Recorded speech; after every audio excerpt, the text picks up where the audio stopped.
Welcome to Rentec Direct's virtual coffee break. My name is Janell, and Kathryn is sitting here with me. So we're in Oregon, and everyone is just a bit coffee crazy here. How do you drink your coffee, Kathryn?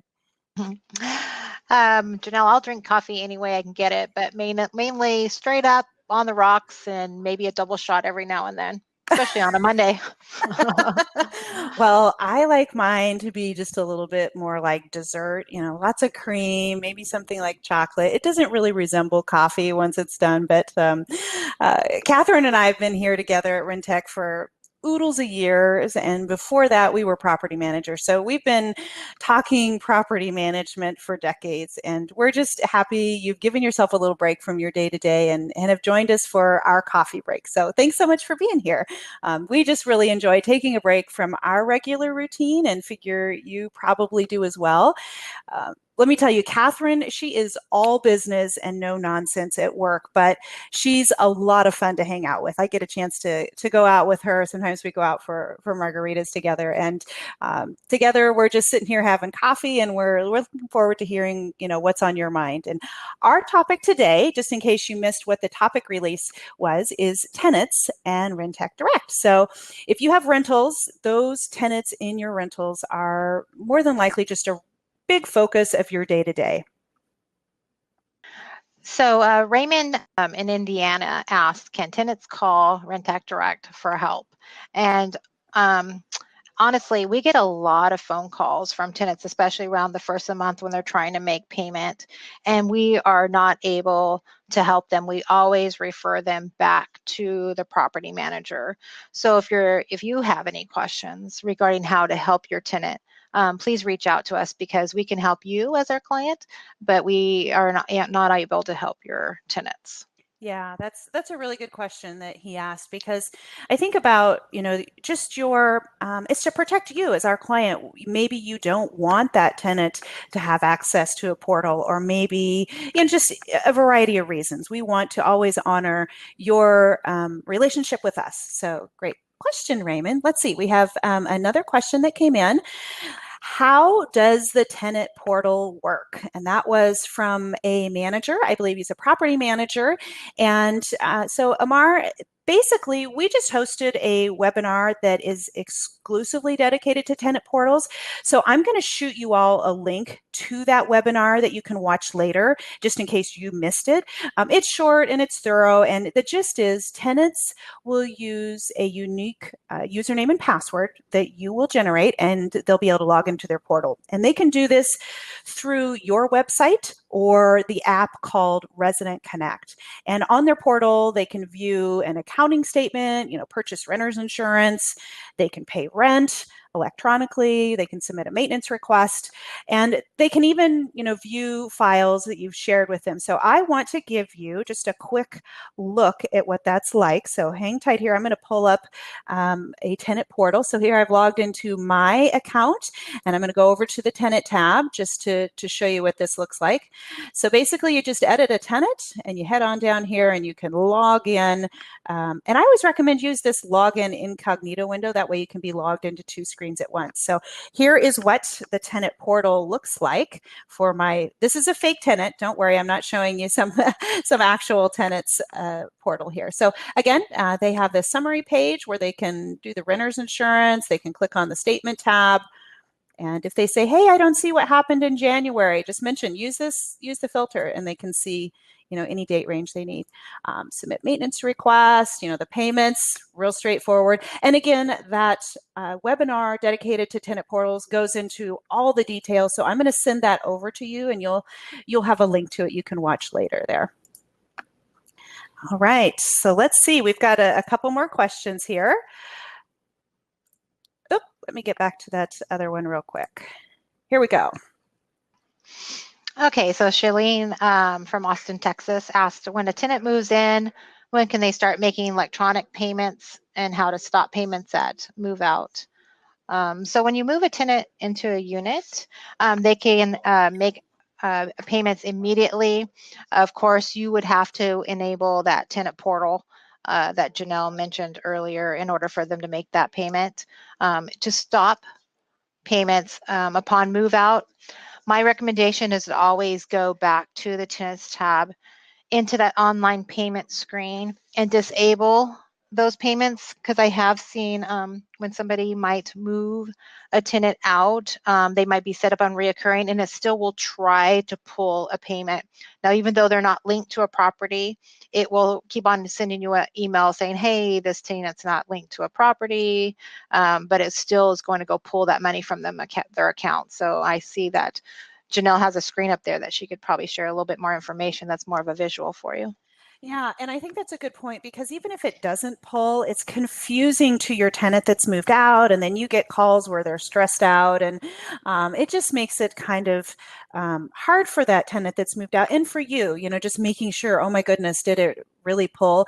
So I agree with you, Kathryn. Definitely go into your tenant's easy pay settings just before they move out and switch it to no, and disable these buttons here if they're checked. It's just a precaution to take. So I think that's a great question that we were asked there. So any other points about that, Kathryn?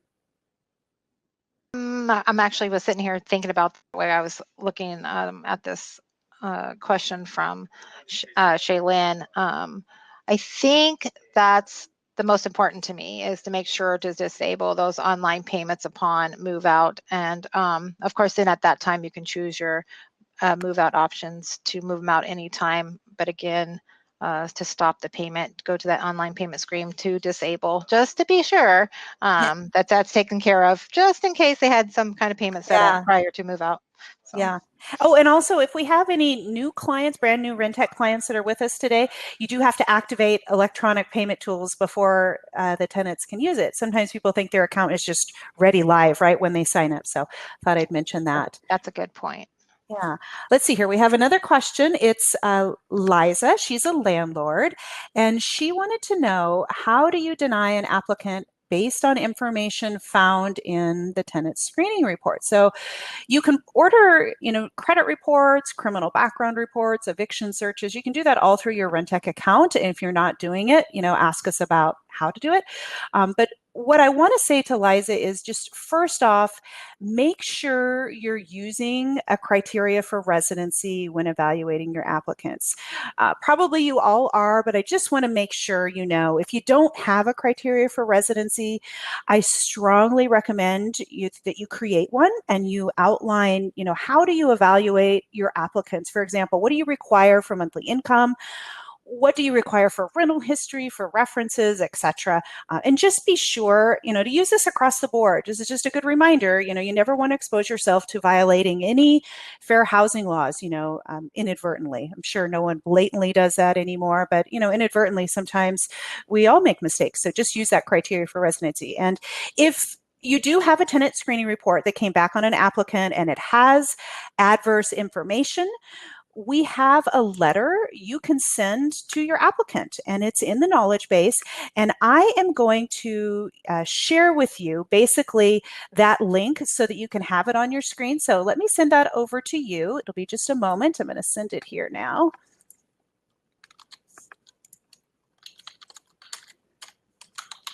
So let's send that over to you, and you can check it out at your leisure. You can bookmark it, and here it is. All right, so feel free to dismiss that if you don't need it, or open it up and save it, and have it for later when you might have an applicant that has some information that just doesn't qualify for your criteria. So Marcus asked a question on how do you print a statement for a tenant. So we have a couple of options. One, if it's just for one tenant, I always just recommend going directly to that tenant tab. And we have the option to right click on your tenant's name or choose from that menu button on the right hand side of the screen and choose print statement. And then of course, you see it there on the screen that Janelle's sharing now. You put in your beginning date and end date and just create your statement. It's as simple as that. Now we do have another option. So if you're doing more like all tenants, let's say it's under the reports tab, and you can go to your renter HOA reports. And if you choose on the left-hand side in your filters, you can choose your all properties, and then you can create all statements. And then you can, I always believe in view, once you create your statement there, that to view them in PDF and then print. Typically, I'm the big fan of PDF. It's more crisp and clean. And so that's the two options that you have there to print statements for your tenants. Oh, thanks. Yeah, that's great. And some people ask, and I'm curious, maybe even though, our person who sent that in didn't ask, what's the difference between an invoice and a statement? And which one do you recommend? Here's current invoice and print statement from the menu. Good question. Thank you. Thank you, Janelle, for saying that or questioning that, because print current invoice is exactly that. It will show only the last charge on the tenant ledger. So typically what I've found is that print statement is more desirable because it shows all your debits and credits. Again, the print current invoice simply shows the last charge on the tenant ledger. Okay, great. Yeah, that's a good question. Thanks, Marcus from Detroit. We appreciate you sending in that question, and hopefully that's relevant for people who are listening here. Let's take a look and see what our next question is. So, I have another landlord, Naomi. She asked, is there a way to print out your custom rental application? So in your Rentec account, you have the ability to create a customized, rental application. It has questions, and this is all electronic, but we do get asked, hey, is there a way for me to print that out? I had someone come in my office, they're not online, and they want to fill it out. And the answer is yes. But the caveat is you do have to, take screenshots of your online rental application, just as your applicant would see it. And then you're basically going to create it into a document. And I made one just right before this meeting that I'm going to show you. So let me show you that here. So here is this customized rental application I created. I just made it in my Google Doc, and you can see it looks a lot like what the online version is. And then, just down at the bottom, they can sign it. So certainly the answer is yes, you can do that. And then we also have a generic one, and it's a generic rental application that I can send you a link to if you'd like to take a peek at that. Let me send it on over to you because it might be useful for some of you that just want a generic paper application to hand out and you don't want to do what I did where I created that customized one. So I'm going to send that your way, and just give me a moment. I'll send it over to you.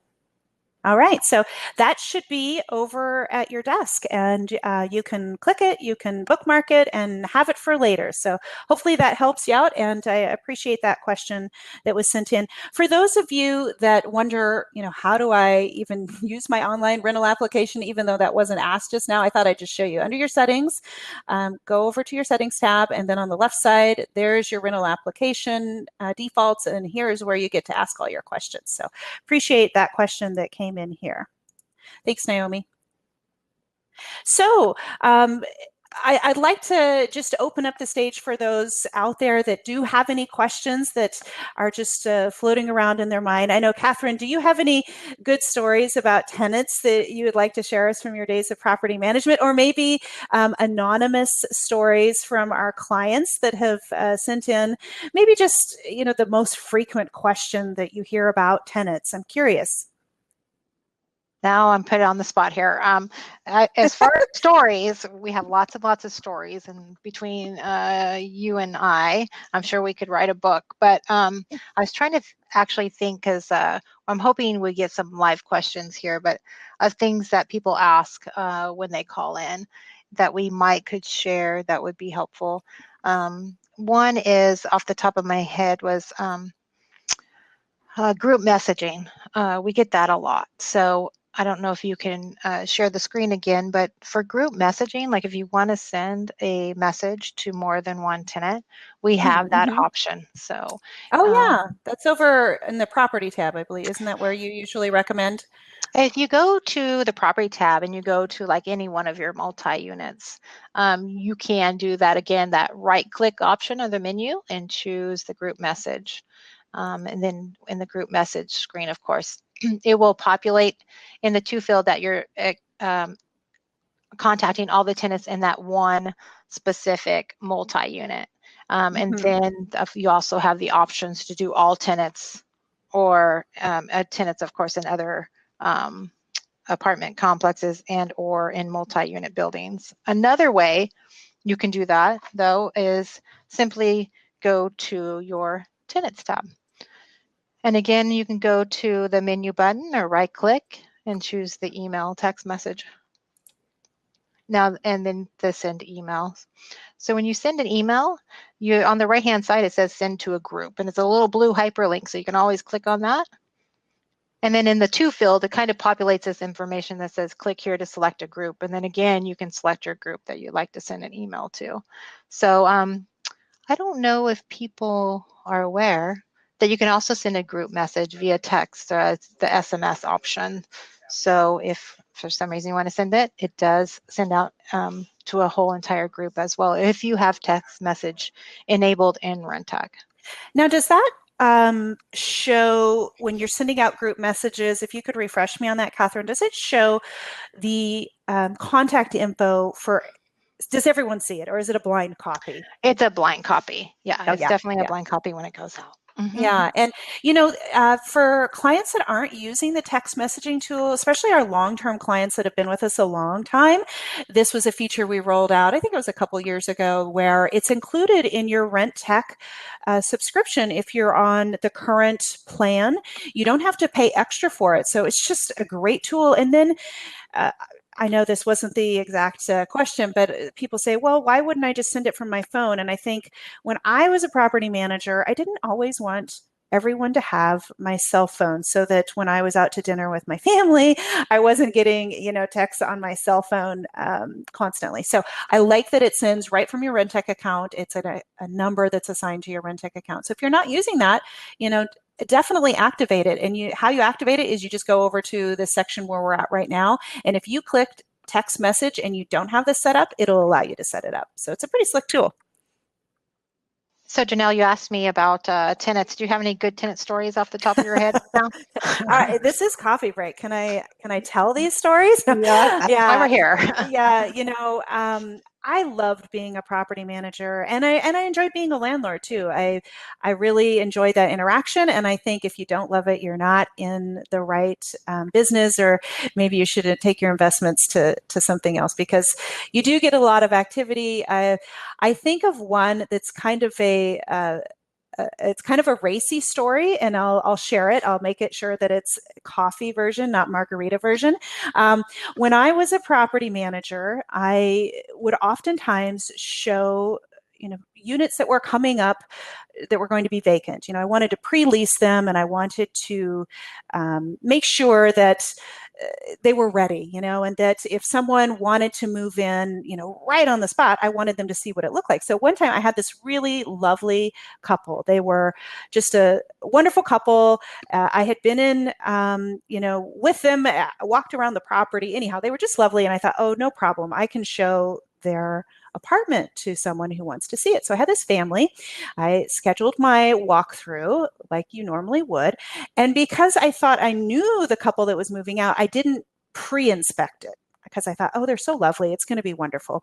And when I took this family in to view this occupied unit, there were nude pictures of this older couple all over their home. And it was a little, I guess, embarrassing for me, because here I have this family and I'm touring them through, and they were tasteful, they were totally tasteful. But so my recommendation with tenants is, even when you think your tenants, especially if you're going to do a walkthrough and take someone through it, you should probably inspect it ahead of time, and just follow your P's and Q's always with your tenants, and don't take things for granted. So there's my coffee talk story and my advice about managing tenants. What do you think? Did you have anything like that, Kathryn, ever happen where you went, oh my goodness, of course, I should have followed this policy? Definitely. Oh, yes, absolutely. And actually even forewarning some people prior to bringing others in to possibly rent the unit. They have things out on the table or otherwise that shouldn't be there. And I'm like, please, can you hurry up and hide that before I bring these, these people into view? So yes, that's happened a lot. And I used to do property management in a college town. So if that helps with any of these stories, I'll have to tell you some of those on a margarita night. So. Yeah, right. Yeah. And, one thing that I also noticed when I was managing tenants is that because I knew the ins and outs of what's necessary to be a tenant and to maintain the property, I just assumed in the early days that tenants did too. So whatever you can do to educate your tenants, it's going to go a long ways in making your job easier, because just assuming that a tenant knows not to leave maybe some racy things that not everyone's interested out when they're doing an inspection, maybe you got to give them some education, right? Right. Yeah. So I do have a question here that came in from Nicole. So if you don't mind, I'd like to go over there so we can answer her Yeah, question. absolutely. So Nicole asked, I have a tenant that moves out of a property at the end of the month and already have tenants approved to move in on May 1st. I was able to add the new tenant to the property with the other still occupying, but was not able to add the second tenant that needs to be grouped with the new tenant. Yes. So Kathryn, do you want to give instructions on that? How about I just replicate that here Sure, while you're giving examples? So, for example, we have Kelly Smith, and we're going to keep them separate. This is for the future tenant, right, Kathryn? Isn't that what we would do here? Yes. Okay, so Nicole, I'm moving you in since you asked the question. Nicole, I'm just going to keep your last name private here. I'm going to move you in, and here you are. Oh, you know what I did? I added her right there. So we're going to add in another one for a future move-in day. Nicole, we're going to add you. We're calling you Nicole E. And we're going to set a future day for May 1st, like you described. Okay. There we go. Okay, so this is the example she's talking about. She has a scheduled move-in day. She has the current people who are there. And now what do we do with that second person, Kathryn? Yeah, so you'll see there that it doesn't give you the option to group another tenant to Nicole, the Nicole that's moving on 5-1. So my recommendation is some people will wait. They'll wait until 5-1 to do the group tenant. The other way would be to go to the tenants tab. You can go directly to the tenants tab. And then you can add your other tenant. You have to add the other tenant as an inactive. So go ahead and add a tenant that we can link to Nicole. Okay, let's do it, Kathryn. Here, you're going to move in with her. So, okay, Kathryn, we'll just click Add a Tenant. Okay, so now we have Kathryn as, there she is. Okay, and then I'm walking through the steps. It's so funny because I'm usually clicking the buttons. If you right click on Kathryn and you can now add her to a group. So if you go down to Add to Group in the menu, then you should be able to link her now to Nicole. There she is. And then add to the master. Now you've connected both tenants. Hopefully that's helpful for you, Nicole. Yeah, and there it is, moving in May 1st. That's a great question because I'm not sure that that's super obvious to be able to do that. And I know over here on the property side, people see the option to add. If we were to click on here, you could click place new tenant, the option there, place new tenant, and you can decide if you're going to keep them separate. But it's for those co-renters that's a little tricky. So Nicole, thanks for that question. We really appreciate it. Yeah. And so we wanted to keep it at about a half an hour so we don't take up too much time for you. And we just really are excited that we have got you here today. And we're also going to have, some other coffee talk and basically coffee break, get together, just chatting about, what's really important to you, or just, get together and have fun as property managers and landlords and learn from each other. Yeah. And, before we end this coffee break, I want to shoot you a quick link from the knowledge base. It covers all tenant operations. So I've been sending you those links, and I think it just makes it a quick way to access it. You can always find this in your knowledge base if you just search out tenant operations, but let me send that to you right now.